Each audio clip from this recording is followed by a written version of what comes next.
hating on you with their friends, girl, you got it. You are now tuned into Let's Talk Podcast, where we talk less and do more. Today we have a very special guest. I'm Jewell, owner of Pasta Please. I love that. I love pasta. Do so you? When you had the food truck, which is okay, we're gonna get into it. Okay. So the icebreaker question, I do an icebreaker question every episode. Okay. My icebreaker question for you is, if you had to eat one meal for 30 straight days, what would it be? Ooh. I'm supposed to say pasta, right? But it's not pasta. One meal for 30 days. You only get this meal and water. Baked chicken, cabbage, and mac and cheese. For 30 days? For 30 days. That is my favorite meal. See, me, I would do fried catfish, macaroni and cheese, and greens. See, we got it on the mac and cheese. You gotta have that mac and cheese. I'm making some macaroni when I get home today. Yes. So I initially started following you because your fashion. I seen I don't know who it was. Someone posted you. I'm like, oh my god, she dressed so cute. Oh, thank you. Because being a thicker woman, yes, it's hard to. Well, a problem I have is wanting to be cute and sexy, but not looking trashy. Absolutely. And when I came across your page, I was on your page. It's the perfect balance. Right. It's perfect. And I started following you for those reasons. I'm like, oh my gosh, she dressed so cute. I can't put an outfit together to save my life. Really? It's so hard. It's so hard for me. But I seen that, and then I seen you post your post when you was like, when you first got the truck, and you were like sitting and you like, I got the truck, I'm like, oh my gosh, she about to have a food truck, so she cook too. So I want to talk about that. I want to talk about mom life, fashion, your business, everything. So we're going to start off with what inspired you to start a pasta food truck. So I had started off cooking about 10 years ago, and I just fell in love with it. Like, it just became like a therapeutic time for me. It was like my own little personal time, but my food wasn't that good. Like, so I didn't know how to cook. I taught myself how to cook. And then as I got better, I would call my mom, like, what's your recipe for this? And what's your recipe for that? So I started just doing little things in between, and chicken became like my main thing. Like, okay, I can make chicken real good. And I ventured off into other things. So I started doing about 3-4 years ago, I started doing cooking videos on Instagram. And I started getting a lot of reaction from it. So I'm like, okay, we might be onto something. I knew I wanted to be in the food industry. I didn't know which direction I wanted to go in it, but I knew whatever I was doing, I needed a following first, because once I did it, I wanted it to be successful. So I did the videos. I started building up my page. My page went from like 1,000 followers to like, I think it's almost at 10,000 now. Oh my God. And a lot of, like, 90% of that is cooking videos. And so they started going viral, and I just was like, okay, well, now it's time to figure out what I want to do. So I was in between doing a food truck or a restaurant. Okay. And the food truck just made more sense because, like you said, mom life is very important to me. And I didn't want anything that was going to pull me away from them. And so that just made the most sense. It's something I can do. I can run it. I can open it. I can close it. I can move it with me. That was a question I had. Yeah. Do you ever think having the food truck, do you think you would ever go into like a restaurant? So the goal for Pasta Please is to franchise it as a fast casual dining experience. Okay. So sort of like your local Chipotle or something like that. That fast casual dining. The name is just perfect, like Pasta Please. I can see Pasta Please different places. Yeah. So that's the goal for it. I don't know if it will ever be like a sit down, fancy restaurant. That's not the vision that I have for it at all. That's good that you have a vision, and most people always want to go straight to fine dining. Yeah. And they may have done good, like selling dinners. They may have done good with a food truck, and they may not do so good with fine dining. With that. And that's good that you have that vision. Also, with the following thing, I read a lot of self-help books. I do a lot of, my friends send me all these business conferences, and they always say you have to have the following first. Yeah. Because once you build your following and your brand is you, whatever you do, you could have had a little food stand. And people are gonna support it because they support you. Absolutely. And that is the number one thing I feel like with any type of business, podcast, anything. I'm kind of going backward. No, I'm not really going backwards with podcasting, because once I did it, everybody's writing me like, "This is you. This is for you. This is for you." You definitely have the personality. And I'm like, but I'm not really making money from it. Like, just wait. But this is your thing. I've tried so many different things. Listen, when I started doing my videos on Instagram, I was going to the grocery store every day, and I was cooking like 6 days a week just because I wanted content. And I was spending so much money. I mean, like, and then this is like during the pandemic and kind of after the pandemic. So the price of everything was high. So I'm like, oh, I'm going to do a fried lobster tail. And lobster tail is like $25. Yeah. And I got 4 people to feed in my house at this point. So I'm like, okay. So you're making full dinners. Yeah, I'm making full dinners. And then sometimes lunch and dinner. And so I'm spending about $100, $200 a day just to get some Instagram content. And they are not monetizing me for this. So that's what I am. I'm like, I'm paying for the space. I'm paying for this. I'm paying for this. I'm paying for this. And it's not coming back. It will. But now I love doing it. So I'm like, it's gonna happen. It's really gonna happen. Were there any challenges from when you decided you wanted to do a food truck? Did you face like any challenges getting the truck or getting it wrapped or different stuff like that? So the physical part about doing the food truck for me, no.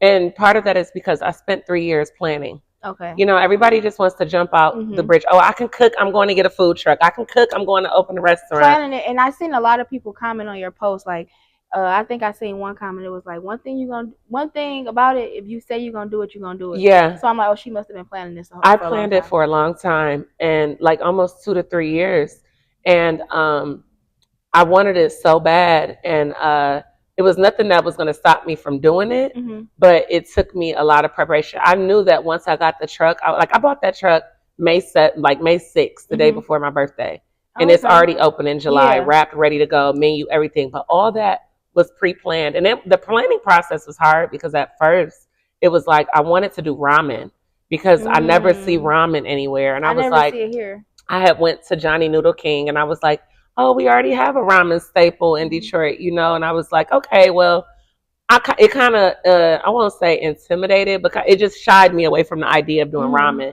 And then I was like, well, you know what? I want something that caters to everybody because a lot of people don't eat ramen, and so pasta was it.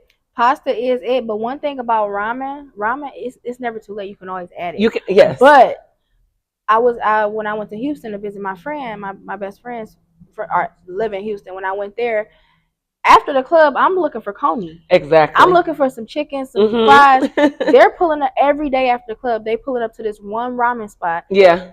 I think she had like a lamb chop in her ramen. Like it was. Yeah. I'm like, the next morning, I got it because just to try it, but I had like shrimp and stuff in mine, but I just don't eat it. So the next morning, it was on the dresser. She's like, you didn't. She told her boyfriend like she didn't even eat her ramen, and I'm like, ramen must be a big thing here. It's not ramen that big is here. A big thing in bigger cities. Detroit down south and on the East Coast they do a lot of it.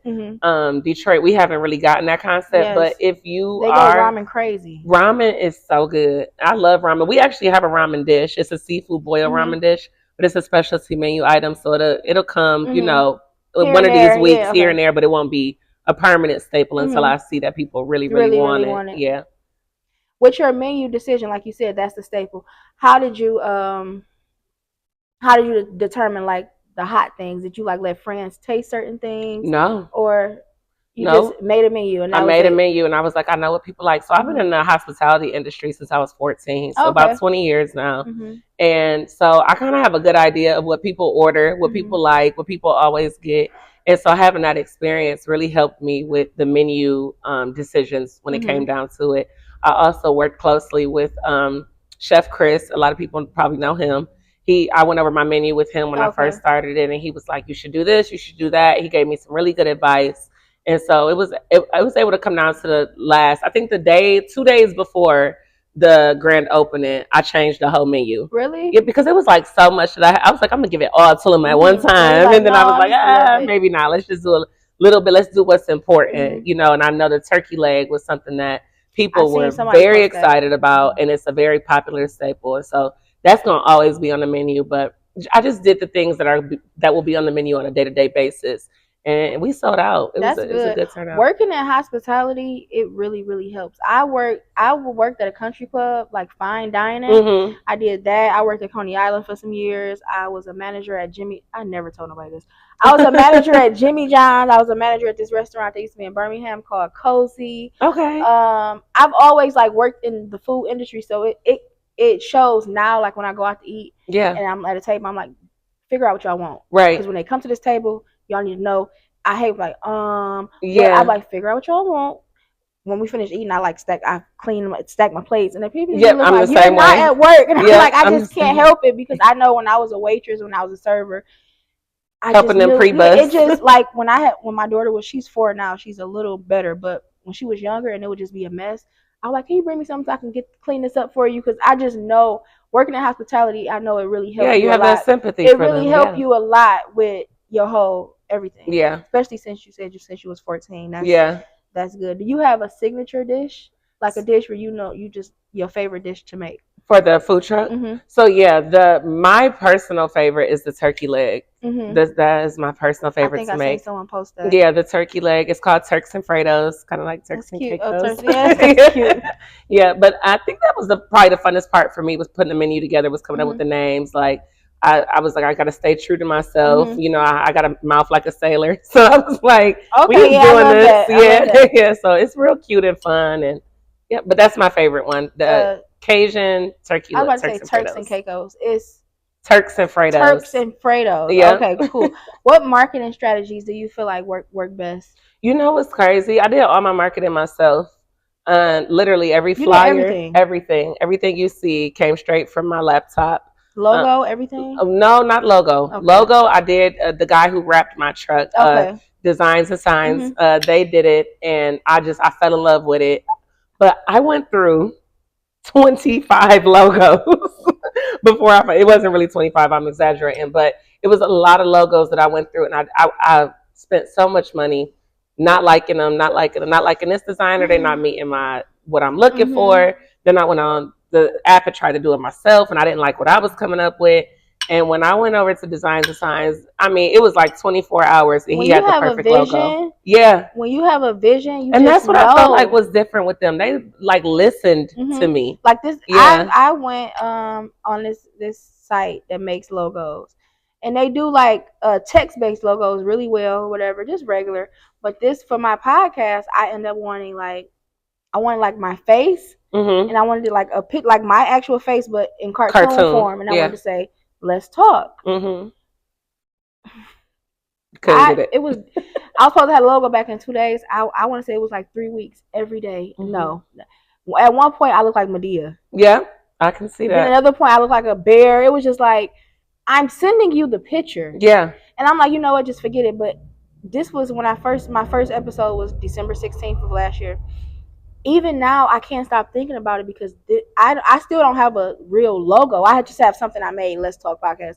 I still don't have my real logo because my vision is my face illustrated. Yeah. Let's talk. That's what I want. And even to this day, I just still be thinking like, I need my logo. So I was going crazy about my logo, and I was on a friend with a good guy friend of mine, and I said, hey, I cannot get this. He said, Jewell, logos take time.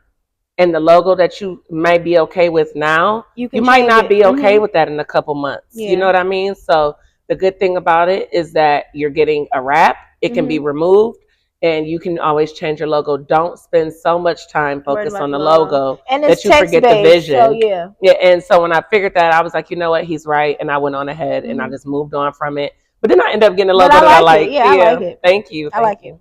How do you balance mom life with the food truck? I know it's more convenient because, like you said, you can pull up, you can pull off, you can park. Yeah. Is that's like?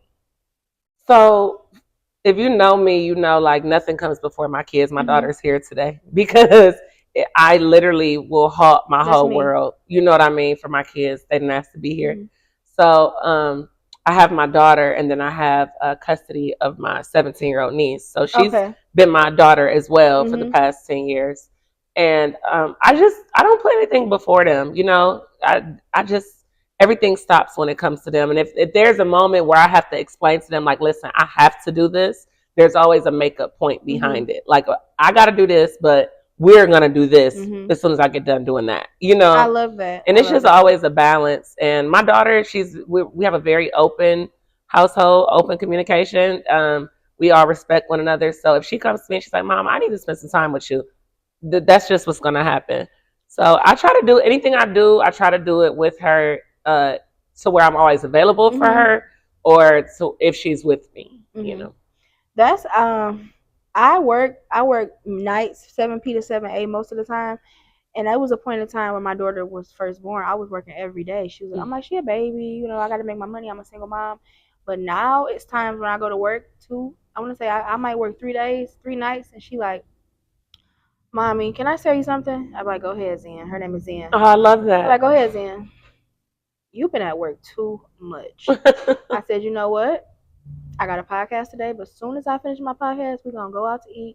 Or can we just have a movie night and go to Target? Whatever you want to do. Whatever you want to do, we can do. Because like you said, they didn't ask to be here. Yeah. And if my kid can't go and if I don't have a babysitter, I'm not like, oh, I don't have a babysitter. Yeah. And I used to be, but now it's just like I can't go. Yeah. I go home and cook. Like today, I'm going home and I'm trying to learn how to perfect macaroni and cheese. So I got a video on my I'm gonna look every I'm trying this thing where I'm just trying to do different things. Good for you. And now it's like every week I'm trying to perfect a dish. Like I wanna cook at home. Yeah. And I feel like that's one thing about me that needs to improve. I need to learn how to cook certain things because my sister, the year under me, she's making what you making for the holiday. She making dressing. She making this. And she's vegan. And they telling you to bring the pasta salad. Like, no, not even that. They like, all right, Shell, you can bring the pop and the silverware and the plates.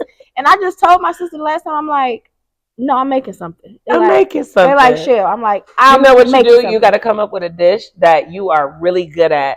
Like, for example, instead of doing like sweet potatoes, I do like the Ruth's Chris sweet potato casserole. Okay. So you got to have something that I'm trying to perfect something that they can't live without. So they can be like, Shell, doing this. We only want Shell to make this. Yeah. You gotta come up with a dish that you make, that you customize, and it's like your thing. That's the goal. Yeah, that's my goal. You're gonna do it. Thank you.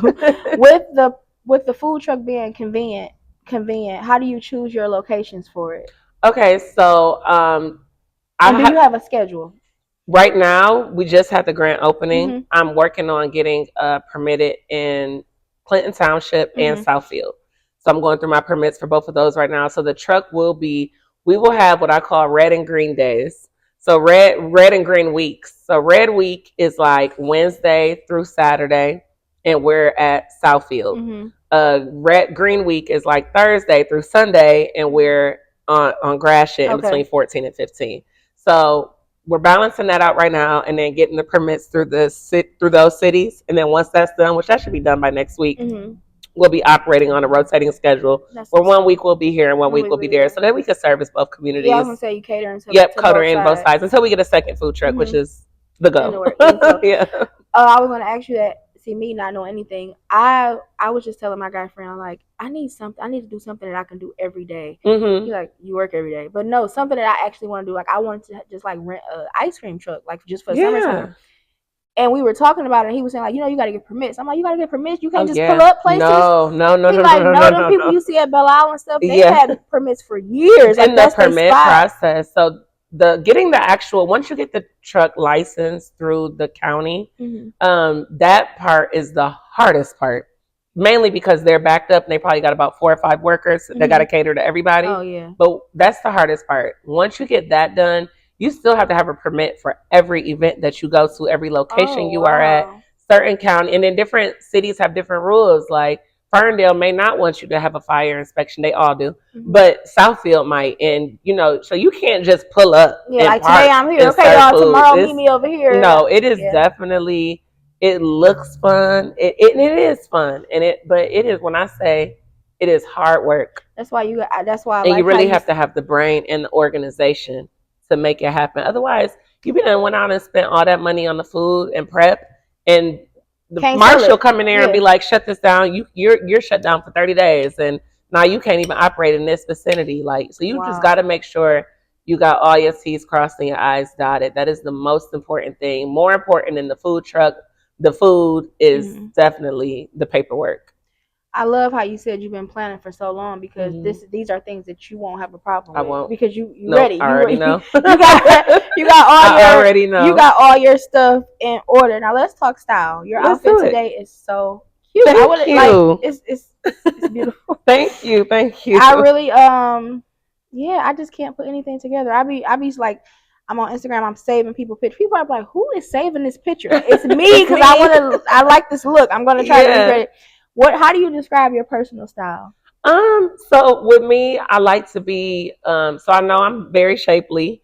So I like to be mindful of that because I know, I don't want to give off the wrong image. Me too. Because it's this ain't that. Yeah. You know what I mean? So I try to be very mindful of that. But at the same time, I'm not ashamed of what I look like or what I have. And, it's mine. And I've been shaped this way my whole life. And it looked great. Thank you so much. So what I try to do is just find a balance between being reserved but still feeling sexy.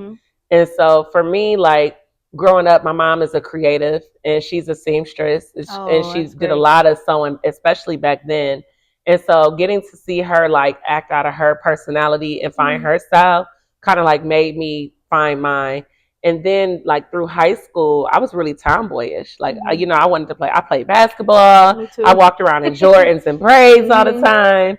And then when I got older, I was like, wait, I'm kind of fine. Yeah, hold on a little bit. Let me add some sauce in here. So then I just started learning my body sizes. Like my body fluctuated a lot from my early teen years to my early 20s. And so I went from like being super thick to skinny, then back to super thick. And then it was like, okay, I had to find some sort of balance, and I did that. And I just found what I was comfortable in. And then, of course, inspo as well. Like a lot of my friends are on my mood board. My best friend, Jazzy LaQuay, she's one of the best dressed girls on Instagram. Check her out. Yeah, she's real like into material. So it might be something I see on her page, like, oh, okay, she found this here. Okay, let me, I get a little inspiration from her. And then like my friend Tierra, she's always been very well dressed. I follow her. I love Tia Roberts. Yeah. She's always been very well dressed, and she has more of a classier style. So it's like you kind of take note from that. And then my friend Tori, she's real vintage. So it's like you can kind of look at like people around me. I kind of look at them for inspiration as well, and kind of just take a little bit of that with a little bit of my mom, and then what I think I look good in, and I just put it together. But I've been known to do too much sometimes. So, like, I think I would just wear like a black and white outfit, and everything was like black and white, black and white, black and white, black and white. My friends was like, calm down. And I was like, okay. So just finding a way to like be comfortable, but at the same time, be true to myself and still have those little, statement opportunities. That's my thing. I'm really not big on, well, I can't be. I feel like material, like, a lot of my friends are smaller, or like my sister. I have a stepsister. She's really, really big on material things, and she can because she's small. Right. A lot of things like that don't really fit me. Right. So it's like just so hard. I have the same problem too. So like, even for the grand opening, I went through like 3 outfits where I was like, my butt's too big for this, or this is too that, or that, and and then I found the perfect one. But what I always start with is a bag and a shoe, and I'm like, if I know what bag and shoe I'm wearing, or what color I want to wear, and I go from there. I'm a sunglass person. I almost wore sunglasses today. My friends talked me out of it. But, so it's like I go off as accessories. I'm accessory. Like I always got rings and jewelry. I'm just now trying to get into like my accessory thing. Yeah. I'm like, because someone told me like, you need some arm candy. And I'm like, you could really dress up any outfit with the right accessories. It looks like, so much better. I just wore a black bodysuit to my friend's pinning ceremony, like celebration afterwards, but my accessories made the outfit. You know what I mean? Like I had on like all gold with like a black romper, and it looks so good together. And so it's just accessories are really big. That's something you should focus on, and then go from there. Like you can pair anything with the right accessories. I'm noting all of this. Yeah.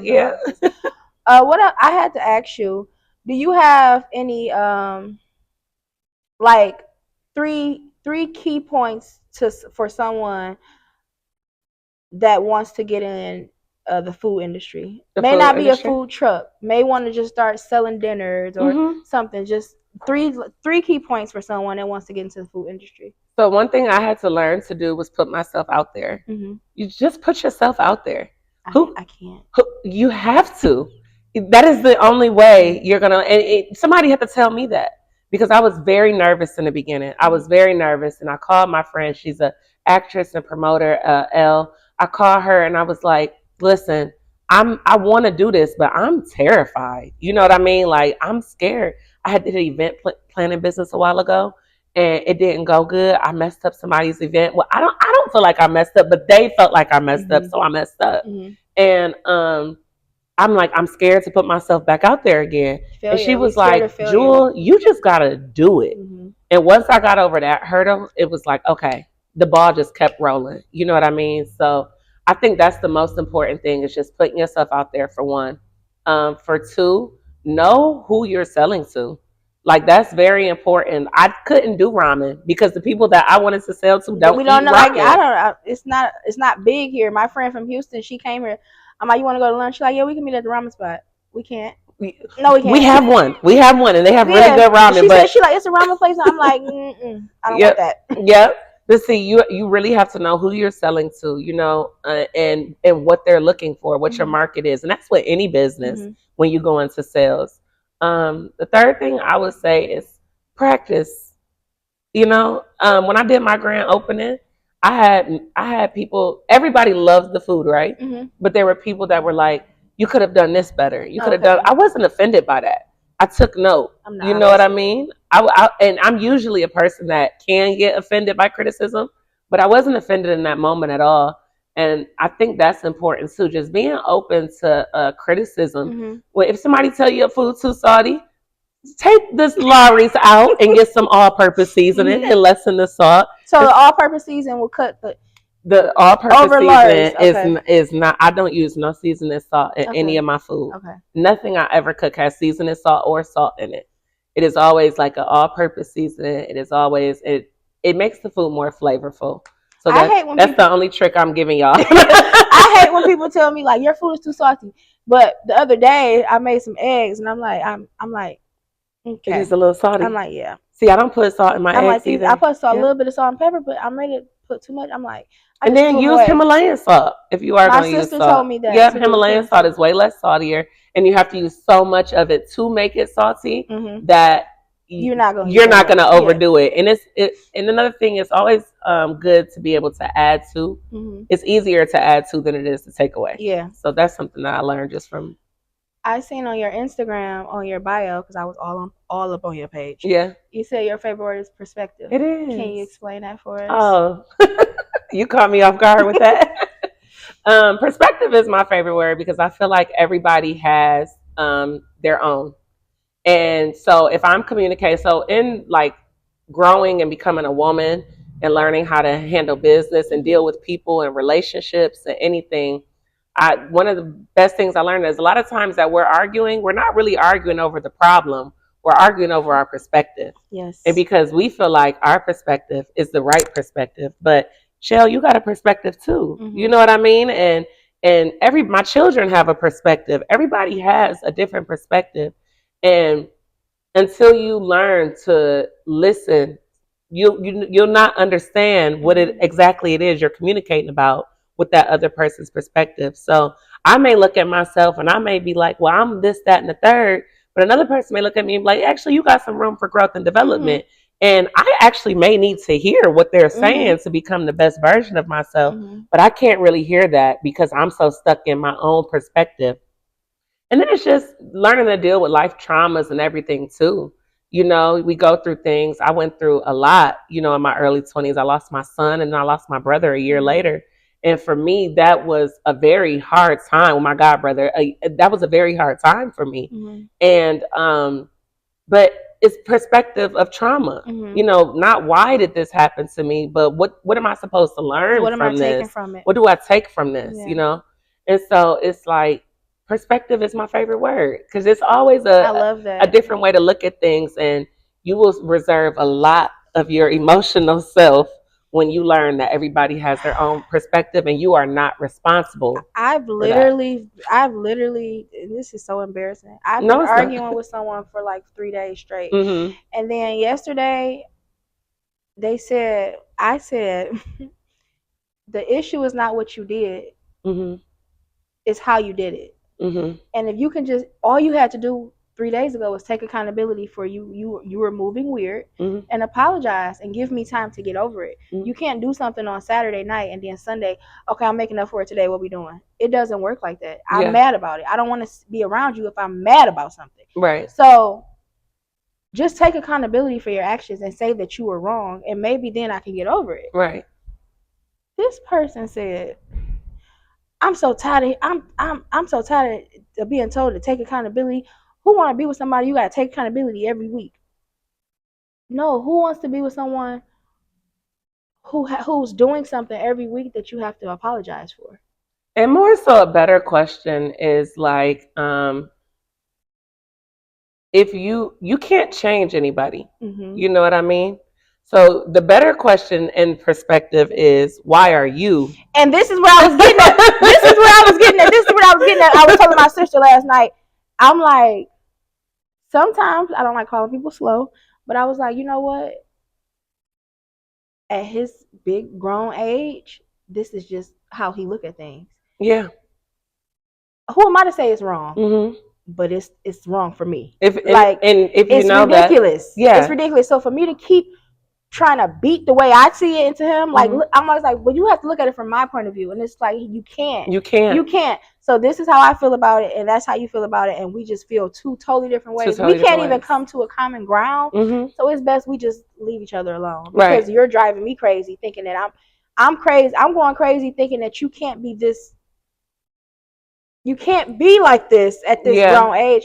But it's really some people who just don't know better, who just won't look at things from a different view. They just stuck on it. I would just say they haven't reached a point where they're there yet. What if they're really, really old? But it doesn't matter. My mother is almost 60, and she's still learning. We just had a conversation this past weekend, and she's still learning. So age doesn't matter. Experience is what molds a person. You know what I mean? I knew a lot at 17 that most 40-year-olds don't know. Yeah. You know, so I think a better way to look at it, and to not allow your emotions to get overworked by that, is to simply look at yourself and say, you know what? He's not there yet, and I have to make a choice if I'm willing to wait for him to get there, or if I'm going to continue to move forward until by myself, or until I have someone that is already there. Yes, thank you for that. And that will bring you more peace. Last night, I'm at work. I'm dealing with my patients. I can't be stressed out about this, because at the end of the day, arguing with a person who really feel like they're not wrong, it's just like, But in all actuality, he's not wrong, because that's how he feels. That's how he feels. So he's not wrong. I'm learning to take more accountability with myself and say I'm wrong for even thinking that this person had the capacity to understand something that they are totally incapable of understanding. Now, am I delusional? Am I in la la land? I'm delusional to keep it. I'm explaining in a whole paragraph like this, and they like, no. Yeah. See, I don't do none of that. I'm not explaining. I spent 3 years explaining. I'm not explaining nothing else. You know, I've gotten to a point now where I'm just like, either you get it or you don't. And if you don't get it, it's my choice to deal with if I want to deal with you while you don't get it. But I'm not about to drive myself crazy. No, absolutely not. And I'm not going to drive you crazy, because I don't need you in that space. You know, I need our space to be completely healthy at all times. And if it's not going to be healthy, I don't want it. Okay. Yes, I needed that. Yeah. I needed that. Yeah. Can you share with me 2 goals you have? Short-term goals. By short-term, I mean something that you want to accomplish by this time next year with the food truck. So, just more pasta, please. You know what I mean? It's already becoming like, it's getting this buzz, it's creating this motion and this wave, and I just want more of that. I just want more of that, and whatever that looks like. You know, I'm a very God-fearing woman, and my dreams sometimes are too small for what He has planned for me. And so I don't speak on it. I just, whatever way we are going with this, we are going. Yes. And, you know, and I'm very excited about what that looks like. I want it to be a surprise to me, like it is to everybody else. So just more pasta, please. And just more growing as an entrepreneur and understanding it. Entrepreneurship, I know everybody makes it look so easy. It's not. It's not. And at times you will wonder, should I have sat through that exam and stayed in school? You know, that's one thing that I haven't spoke on really. I had got accepted for nursing school like a month before I bought my food truck. And I went to the orientation, and they was talking about taking my life away from me and my kids. Oh yeah. And I was done. I have 6 weeks that was it left for me. Of nursing school. I have 6 weeks left. Congratulations. And I've turned a 1-year program into a 2-year program because it gets. I'm a single mom. Yeah. We have to pay out of pocket every month. I still have a rent. I still have a car note. I still have all these things. Nursing school is Monday through Friday. It's like a job that you're not getting paid for right now. So I have every few months I have to take a break and I have to work and then I have to go back and I have to, so now I have 6 weeks left and I'll be done. But it's just like right now I'm considering starting back August 12th and I'll be done September 26th. Right. But it's just I have to put me and my child first and our well-being first, because once you in it, like you have to. Yeah, it's death row. It's so tedious. It's like I just watched one of my really good friends go through it. I have and I have so much respect for her. A nurse. That's why people like everybody want to go to nurse school. Yeah, sit through nurse school for 2 weeks. You're gonna lose hair. Yeah, and so it just wasn't for me. And so it was like, okay, it's now or never. Either I'm going to nursing school, and I was supposed to start in October. I was like, either I'm going to nurse school in October, or I'm doing this food truck. So I'm hit the ground running on the food truck because I can't be away from my kids. Like I personally, it's not about them. I think I might need them more than they need me. I say that all the time. So it's like I can't. And so I did that, and I made the choice to do that. And so constantly in the back of my mind, the reminder that I have is that this has to work. It has to. There's no other option for me right now that I see visible. I'm not sitting around. Even if he did come, I need to have my stuff in order. You know what I mean? And I'm not waiting on anything else. I have to do this and I have to do it now. When I started back getting into, so I had took like a 6-year break from the hospitality industry. And I went through some things last year and I was like, you know what? I'm just going to go back to what I know, bartending. Good friend of mine, Johnny, was opening up Checkmate downtown. And I was like, I'm coming to work, you know?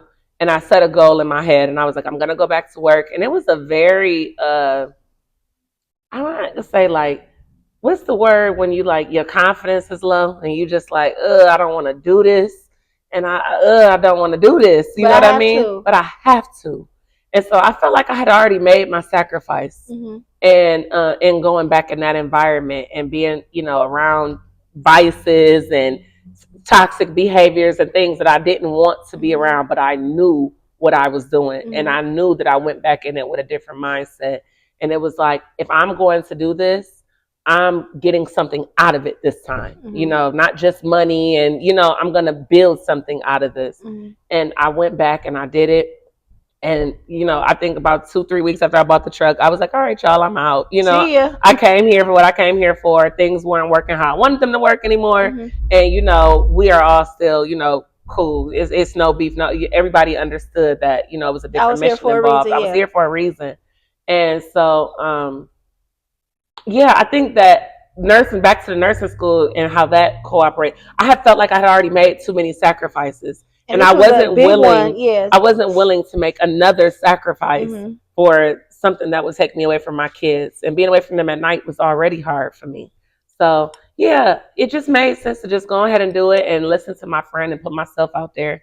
And so I would just say doing more of that, doing more, putting myself out there, being more personal. Even doing this podcast with you is so. Like, I just told different for me. My friend Alexis, her name on Instagram is Key to Alexis. Okay, I'm like, guess who I have coming on? She's like, who? I'm like, she just opened Pasta Please. She's like, oh my God, she is so outspoken. That's about to be a great episode. Yeah. I'm like, yeah, I can't find any videos of her talking. But yeah. She like, huh? I'm like, she like, shit. I'm like, I can't find any. I don't even know what she sound like. I'm like, I can't find. But every time I write, I be so nervous to write people. Yeah. The last girl I had a woman on, her name was Brianna. She's starting a dog. Like she bought a truck as well. Around the same time you got yours. Okay. I'm like, what is everybody doing? Yeah. But she's doing dog treats, all stuff for doggies. I love that. Doggy treats and doggies, all doggy stuff. So after she posted, that's a great market. She knows what she's doing. After she posted, I wrote her and I'm like, I'm just sitting there like, I wonder if she's gonna say. She's like, yes, of course. I want to do It's my first time. And what questions? And I'm like, oh my God, I have to start putting myself out there because I'd be so nervous. Like, Jen, I had asked Jen on, and I'm like, Jen, I really want you to be on my show. She was like, okay, let's do it. I'm like, that's it. She like, why would you not want to? I'm like, I don't know. I don't know. A lot of people don't do podcasts. A lot of podcasts talk about things like. And what did I say to you? I don't care what you ask me as long as it's tasteful. A lot of podcasts are just. Know. I went on a podcast. I'm about to get flack for this. I went on a podcast and I talked like, you see what my channel is about is grief and self-love and stuff like that. Second question, they're like, and what's your favorite position? I'm like, I felt disgusted. When I left, I was like, yeah, it's just I'm never doing another podcast again. Yeah, someone else's. And my friend is like, you have to, like, you have to have boundaries, and like with perception and different things, it's like I felt the way that you even felt comfortable even asking me that. Yeah. What did I do for you to feel comfortable asking me that question? And like, it's just. That's so funny you say that, because that's one thing that when I'm approached wrong, or like, being in that environment, you deal with drunk people or whatever, and they make passes or say things, or they get in my DM and it's like, how much is your highest bill? And I'm just like, why are you so, what did I do that made you so comfortable? I'm about to read you a text with talking to me like that. I'm reading you a text. I literally just. I never want to be that. I never want you to be that comfortable with me. Please let me know. I'm reading you this text message. I just sent this to someone. It's so crazy because I always want to ask that question, but sometimes I'll be like, it's gonna make me sound like a psychotic, like a psycho person. This is what I said. What about me give off the impression that you can go 2 to 3 weeks or months without talking to me, volunteer to do something for me, then don't. Then feel like because you have my number and I posted a cute picture on Instagram, you can call and I'm supposed to come out with you. Go anywhere with you. What am I doing that's making you do this? Please tell me so I can stop. That right there. No response. No, I'm telling you what you're doing. That right there. I should have never responding.